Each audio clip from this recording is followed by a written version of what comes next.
Un viņa pirmajā albumā, kas iznāca 98. gadā, ir dziesma Riekstkoka sirds, kurā Mārtiņš stāsta par to, ka viņa rokās ir riekstkoka sirds, un viņš nes, un tā sāp. Manuprāt, tā riekstkoka sirds, un šī dziesma, tas ir jau pirmajā albumā viņš ir mums pateicis viss, ko viņš ir vēlējies pateikt. Un savās nākamajās dziesmās ir to.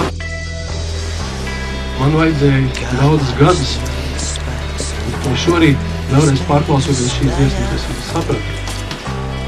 Man bija sajūta, ka es esmu bijis kurls. Jo, ja mēs to būtu sapratuši ātrāk, mēs būtu varējuši palīdzēt. Tas, ko mēs tagad varam izdarīt, tas ir nest viņu piemiņu ļoti cienījami, rūpēties par viņu dziesmām un visu, ko viņš ir atstājis, ar visu sirdi un dvēseli, turēt un cienīt visu, ko viņš mums ir devis. Mārtiņam nebija bērni, bet viņam bija viņa dziesmas, kuras viņš mīlēja kā bērnus. Mīlēsim šīs dziesmas viņa bērnus, kā pašu savējās, Mārtiņš būs laimīgs.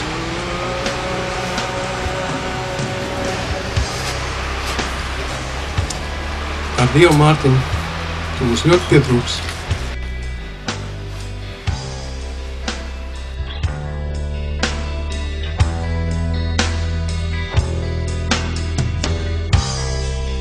Manās rokās guļ tava riekstkoka sirds,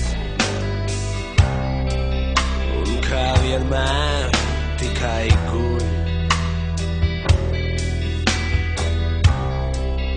Kā parasti man spēks un vara izbeidzas tajā, cik ilgi tā turēt man.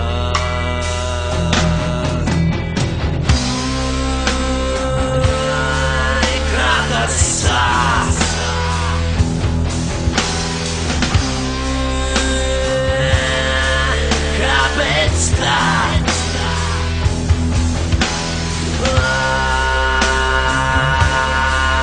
Aizviest prom.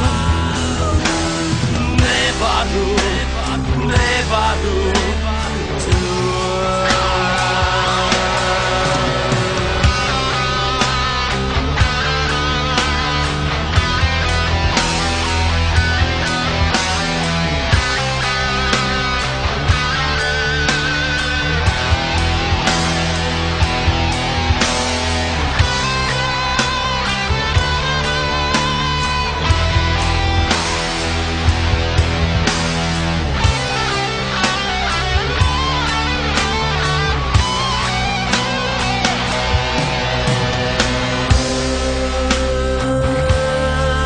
Kā tas sāk?